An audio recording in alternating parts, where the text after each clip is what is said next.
اعوذ باللہ من الشیطان الرجیم بسم اللہ الرحمن الرحیم۔ السلام علیکم۔ ایک سوچ جو ہم سب کے ذہنوں پر ہمیشہ سوار رہتی ہے وہ یہ ہے کہ آخر قرآن کو پڑھا کیسے جائے۔ آج ہم بات اس پر کریں گے۔ سب سے پہلے تو ضروری یہ جاننا ہے کہ آخر قرآن شے کیا ہے۔ اللہ تعالیٰ سورہ یونس کی آیت نمبر 58 میں فرماتا ہے هو خیر مما یجمعون، اور اس سے ہمیں سمجھاتا ہے کہ وہ تمام چیزیں جو ہم اکٹھی کرتے ہیں، مال، دولت، گھر، زمینیں یا جائیدادیں وغیرہ، قرآن ان سب سے بہتر ہے۔ یہ ہے قرآن کی اہمیت۔ اسی آیت کے الفاظ فَبِذَلِكَ فَلْيَفْرَحُوا سے اللہ ہمیں سمجھاتا ہے کہ ہمیں چاہیے کہ اللہ کی اس نعمت پر بہت خوش ہوں۔ اسی لیے میں تو خود کو دنیا کا خوش قسمت ترین انسان سمجھتا ہوں اور اللہ کا شکر ادا کرتا ہوں کہ اس نے ایسے عظیم خزانے سے نوازا۔ امید کرتا ہوں کہ آج سے آپ بھی ایسا ہی سوچیں گے۔ یہاں سے یہ تو پتہ چل گیا کہ یہ دنیا کا عظیم ترین خزانہ ہے، پر جاننا یہ ضروری ہے کہ اس خزانے سے فائدہ کیسے اٹھایا جائے۔ اس کے لیے سب سے پہلے تو ضروری یہ ہے کہ آپ قرآن کو عربی میں پڑھنا سیکھیں۔ جب پڑھ لیں، آپ کو لفظوں کی پہچان ہو جائے تو اس کے بعد ترجمہ کے ساتھ پڑھیں، رک رک کر، ٹھہر ٹھہر کر سمجھنے کی کوشش کریں کہ اللہ ہمیں سمجھانا کیا چاہ رہا ہے۔ ہمارے ہاں اکثر لوگ قرآن ترجمہ کے ساتھ پڑھتے تو ہیں لیکن کچھ بھول جاتے ہیں۔ جانتے ہیں کیا؟ تدبر، غور و فکر۔ جانتے ہیں کیوں؟ کیونکہ ہمارے ہاں مولویوں اور اماموں نے اپنا پیٹ بھرنے کے لیے ہمارے دماغوں میں یہ گھسا رکھا ہے کہ قرآن کو سمجھنے کے لیے ہمیں ان کی ضرورت ہے۔ مولویوں اور اماموں کے بقول قرآن تو ہے ہی بہت مشکل، اگر ہم نے خود تدبر اور غور و فکر کیا تو ہم گمراہ ہو جائیں گے۔ اس کے لیے وہ استعمال کرتے ہیں قرآن ہی کی ایک آیت، یُضِلُّ بِهِ كَثِيرًا وَيَهْدِي بِهِ كَثِيرًا۔ مطلب اللہ یعنی اسی قرآن سے ہی بہتوں کو ہدایت دیتا ہے اور بہتوں کو گمراہی۔ کیا ہم قرآن کو پڑھ کر گمراہ ہو سکتے ہیں؟ اس پر تو بات آگے چل کر کرتے ہیں۔ ابھی یہ دیکھتے ہیں کہ کیا قرآن واقعی ایک مشکل کتاب ہے اور کیا اس پر تدبر، غور و فکر نہیں کرنا چاہیے۔ جب ہم قرآن اٹھا کر دیکھتے ہیں تو حیرانگی ہوتی ہے کہ اللہ نے ایک ہی سورت میں 4 مرتبہ یعنی سورہ قمر میں آیت نمبر 17، 22، 32 اور 40 میں کھلا کھلا اعلان کر دیا کہ وَلَقَدْ يَسَّرْنَا الْقُرْآنَ لِلذِّكْرِ، اور یقیناً ہم نے قرآن کو نصیحت کے لیے آسان بنا دیا۔ ایک ہی سورت میں 4 دفعہ۔ سوچیں، اللہ قرآن کے بارے میں فرماتا ہے کہ یسرنا القرآن، اور ہم نے کیا کیا؟ الف با تا کا ایک قاعدہ بنا کر اس کا نام یسرنا القرآن رکھ لیا۔ کیسا ظلم کیا قرآن پر بھی اور انسان پر بھی۔ رہی بات تدبر اور غور و فکر کی، تو اللہ تو چاہتا ہی یہی ہے۔ اللہ فرماتا ہے ہم غور و فکر کرنے والوں کے لیے آیات کو کھول کھول کر بیان کرتے ہیں۔ مطلب غور و فکر کرنے والوں کو تو وہ خود اپنی آیات کھول کھول کر بیان کرتا ہے، لہذا اللہ کے فرمان کے مطابق اس آسان سی کتاب کو غور و فکر اور تدبر سے پڑھیں۔ اب جب آپ اس آسان سی کتاب کو پڑھنے کی کوشش کریں گے، غور و فکر اور تدبر کے ساتھ تو یقیناً کچھ دشواریاں آئیں گی. کیوں؟ ہم کون سا عربی زبان سے واقف ہیں؟ خود تو ترجمہ کر سکتے نہیں, اور جس کسی مترجم کا بھی ترجمہ پڑھیں گے تو اس نے ترجمہ اپنے عقیدہ کو سامنے رکھ کر فٹ کیا ہوگا. لیکن آپ نے گھبرانا نہیں, کوئی بھی ترجمہ لے لیں اور اللہ کا نام لے کر اچھی نیت سے پڑھنا شروع کریں, بس باقی سب اللہ پر چھوڑ دیں. مجھے بھی اس وجہ سے بہت مشکلات پیش آئیں, حالانکہ میں نے 3 سال عربی پڑھی ہوئی ہے. قرآن کا کچھ تھوڑا بہت ترجمہ تو خود بھی کر سکتا تھا. لغت کی بہت سی کتابیں بھی موجود تھیں, المفردات, لسان العرب, القاموس, تاج العروس وغیرہ. لیکن پھر بھی مشکلات پیش آئیں, پر اللہ نے راستہ کا ہر کانٹا خود چنا. میرے لیے ہر طرف آسانیاں ہی آسانیاں پیدا کرتا چلا گیا. آپ کو پتا ہے کہ جب انسان کی نیت اچھی ہونا تو اللہ پوری دنیا گھما کر آپ کے سامنے لے آتا ہے قرآن سمجھانے کے لیے. کسی بھی مسئلہ میں دشواری ہو تو ایسا لگتا ہے کہ جیسے سامنے بیٹھ کر وہ اوراق پلٹ رہا ہے, سچ سامنے لانے کے لیے. اپنی زندگی کی کچھ مثالیں پیش کروں. بچپن میں پاکستان میں گلی کے آوارہ کتوں سے بہت ڈرتا تھا. ایک دن امام صاحب نے بتایا کہ جب بھی کوئی کتا دیکھوں تو سم بکمن امی فاہم لا یرجعون پڑھ لیا کروں. ایسا کرنے لگا تو کتوں سے ڈر کم ہوتا گیا. جب بھی کوئی کتا دیکھتا تو پڑھ لیتا. ایسا لگتا کہ کتے کو اللہ نے رسی ڈال کر باندھ لیا ہے. بہت آسانی ہو گئی. بڑے ہو کر جب قرآن غور سے پڑھا تو دیکھا کہ یہ آیت تو ہے ہی کچھ بدبخت انسانوں کے لیے, کتوں سے بھلا اس کا کیا تعلق. اللہ مجھے کچھ سمجھانا چاہ رہا تھا, لیکن میں ذاتی طور پر اس آیت کا اور طرح سے مشاہدہ کر چکا تھا. یہاں ایک بات بتانا بہت ضروری سمجھتا ہوں کہ جب بھی کوئی دل میں خیال آتا ہے تو اس کو ہمیشہ 2 زاویوں سے دیکھتا ہوں. نمبر 1, ہو سکتا ہے کہ یہ خیال اللہ نے دل میں ڈالا ہو کچھ سمجھانے کے لیے, یا نمبر 2, یہ بھی ہو سکتا ہے کہ شیطان نے گمراہ کرنے کے لیے وسوسہ ڈالا ہو. کیا آپ جانتے ہیں کہ شیطان بھی وہی کرتا ہے؟ یہ قرآن میں لکھا ہے. اس لیے میں تو بہت احتیاط سے کام لیتا ہوں. مجھے لگ رہا تھا کہ شاید یہ وسوسہ شیطان نے گمراہ کرنے کے لیے ڈالا ہے, اس لیے اگنور کرتا رہا. اب میں کوئی ایسی ہستی تو ہوں نہیں کہ اللہ فرشتہ بھیجتا اور میری تصحیح کرواتا. ایسا تو ممکن ہی نہیں نا. لیکن اللہ نے اس کا بھی حل نکالا ہوا تھا. وقت لگا, لیکن آخر کار اللہ نے بات تفصیل سے کھول کر بیان کر دی. میرا بھائی 2015 میں سینما میں فلم دیکھنے گیا. اس کو ایک سین بہت پسند آیا.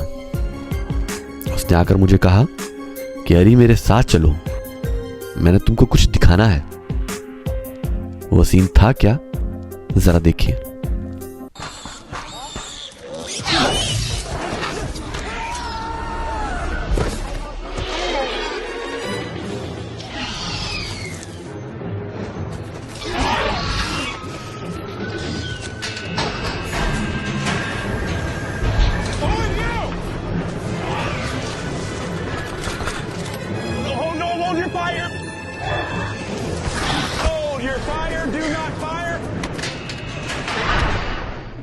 Put 12 amps in these animals, they're never going to trust me again.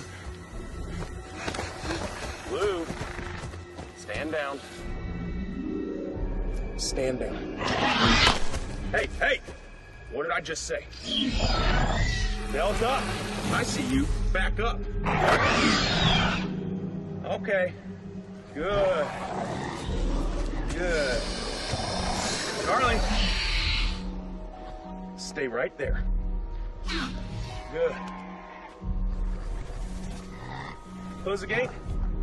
Are you crazy? Hey, just trust me. Close the gate!